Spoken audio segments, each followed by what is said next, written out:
हाँ जी सर, सबसे पहले मैं आपका नाम पूछूंगा। मेरा नाम सनवर अंसारी। जी सर, ये बताया कि जो कमेटी के आप भी मेंबर हैं? जी हाँ। अच्छा, ये जो मसला चल रहा है, जो वीडियो वायरल हो रही है कि कब्रिस्तान में बिल्डोजर चलाया गया है कब्रों के ऊपर, इसके बारे में बताइए जरा। कब्रों पे बिल्डोजर चलाने का मकसद नहीं था हमारा। जी। हमारा मकसद था यहाँ पे जो थी जड़ें बहुत मोटी मोटी हो गई थी जी। तो बराबर में कब्रों की बराबर में जड़ें थी, उन जड़ें हमने निकलवाई है। हमने अच्छा। कब्रों पे कोई बिल्डोजर नहीं चलाया। अच्छा, किसके आदेश पे आपने ये काम किया है? ये हमने आलिमों के आदेश पे ये काम करा, आलिमों से मशवरा करके और कमेटी ने मशवरा करके ये सब काम किया। अच्छा, आप जनता से क्या कहना चाहेंगे, जिस तरह से जनता के अंदर एक गुस्सा देखने को मिल रहा है? जनता में गुस्सा नहीं है, कुछ चंद लोग हैं। जी जी। जनता में कोई गुस्सा नहीं है, सिर्फ चंद लोग हैं जो इसके खिलाफ हैं। अच्छा, कोई माहौल बिगाड़ने के लिए। ऐसा नहीं है। यहाँ जब कब्रें खोदी जा रही थी तो कब्रें खोदने में दिक्कत हो रही थी, इसलिए जड़ें निकलवाई गई है, इसलिए पेड़ कटवाए गए। ये अब इसमें इकसार करा के दोबारा कब्रें बन जाएंगी इसमें आसानी से। अच्छा, ठीक। हाँ भैया, क्या बोले? जगह दिलवा दें हमें। जी जी, दोबारा बोले। ज्यादा परेशानी हो रही है, दिक्कत हो रही है, वो जगह दिला दें 1-2 बीघे। अच्छा। हाँ, जिनको अपने घर वालों की कब्रें ता क़यामत तक चाहिए ना, तो वो ऐसा करे कि अपनी कहीं जगह लेकर के वहाँ पे जगह वो कब्र बनवा करके संगमरमर की बनवा ले, वो ता क़यामत तक ही रहेगी। सर एक सेकंड, आपने ये कहा कि संगमरमर की बनवा ले। हाँ बिल्कुल भाई देखो, जब एक गांव बस्ती में एक ही जात बिरादरी के इंसान रहते हैं, तो आप ऐसे, आप जिम्मेदार हो, आप इस बात को ऐसे कैसे कह सकते हो कि अपने संगमरमर की कब्र बना ले और आप अपनी जगह अपने ले लें?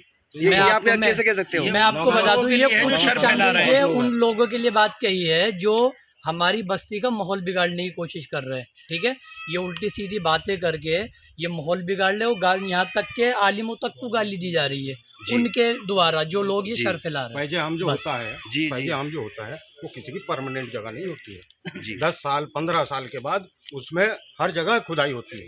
परमानेंट जगह जिसकी है, यहाँ हमारे नौगांव सादात में बहुत लोग हैं, मीर साहबों में भी है, हमारे बिरादरी में भी है, सब है। और सब पर्सनल कब्रिस्तान है लोगों के, जिन पर गुंजाइश है, पर्सनल है उन लोगों के। हमारे यहाँ मरहूम सेठ आलेसन साहब ने अपनी कब्र बनवाई, अपनी जगह में बनवाई थी। और भी बहुत है, लाउजी साहब हैं, बहुत लोग हैं ऐसे जिनके अपनी है, नंबरदार हैं, बहुत लोग हैं भाई, बाबू शाहबुद्दीन साहब हैं। अच्छा, कमेटी के आप कितने मेंबर हो जरा बताएं? कमेटी के हम 27 मेंबर हैं।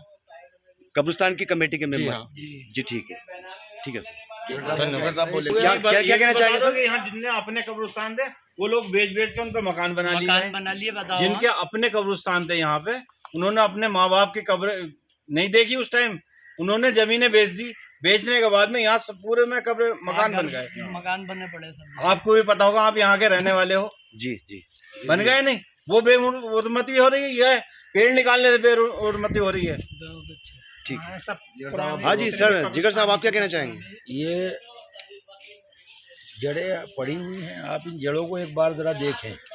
ये जड़ें तकरीबन 8 फुट 10 फुट चौड़ी जड़ें हैं ये जी। और ये 100-150 के करीब जड़ें थीं, जिसमें ये तकरीबन 7 से 8 बीघे ज़मीन है।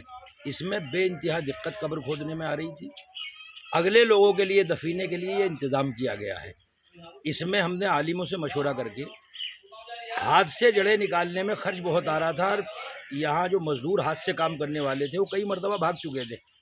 1000 रुपये पर मजदूर लेने के बाद भी 4-4 5-5 आदमियों से एक जड़ पूरे दिन में भी नहीं निकल पा रही थी। तकरीबन एक जड़ पे 5000-6000 रुपये खर्च आने की उम्मीद थी।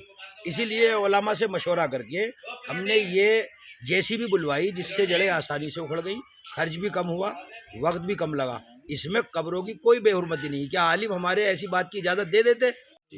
तो मैं दरख्वास्त ये करता हूँ, जो लोग शर फैलाने की कोशिश कर रहे हैं, जिन्होंने ये वन विभाग में भी रिपोर्ट की, इसमें खुदा ना खास्ता कोई 19-20 बात होती, जांच हुई, अल्लाह के शुक्र से कोई किसी तरह की कानूनी पकड़ में हमारा कब्रिस्तान या कब्रिस्तान की कमेटी नहीं आई। लिप्टिस के पेड़ है, इन्हें काटा जा सकता है, बोया जा सकता है, इसकी खेती की जा सकती है। इसमें जिन लोगों ने भी ये हरकत की है वो बहुत ज़्यादा बदबख्त लोग हैं। अल्लाह उन्हें समझ अता करे और हमारी कमेटी को हिम्मत और ताकत और क़ुव्वत के साथ और ज़्यादा कब्रिस्तान को खूबसूरत करने में अल्लाह ताला मदद फरमाए। अच्छा सर, एक बात और एक सवाल और आपसे, कि जैसे ये सुनने में आ रहा है कि आप यहाँ भराव डलाएंगे, जो सुनने में आया है सूत्रों के हवाले से कि वहाँ जो है जिस तरह से कि ये जड़ें निकाली जा रही हैं और जड़ निकल भी रही है, वो तो हमें भी दिख रहा है, उसके बाद आपका अगला अगला कदम क्या होएगा, क्या भराव का? इसमें भराव पड़ेगा। भराव पड़ने के बाद इसमें नए पेड़ लगाए जाएंगे और कब्रिस्तान की सफाई सुथराई के लिए जो काम मुनासिब होगा ये कमेटी मशवरे से करती रहेगी। जी ठीक है, शुक्रिया इंशाअल्लाह।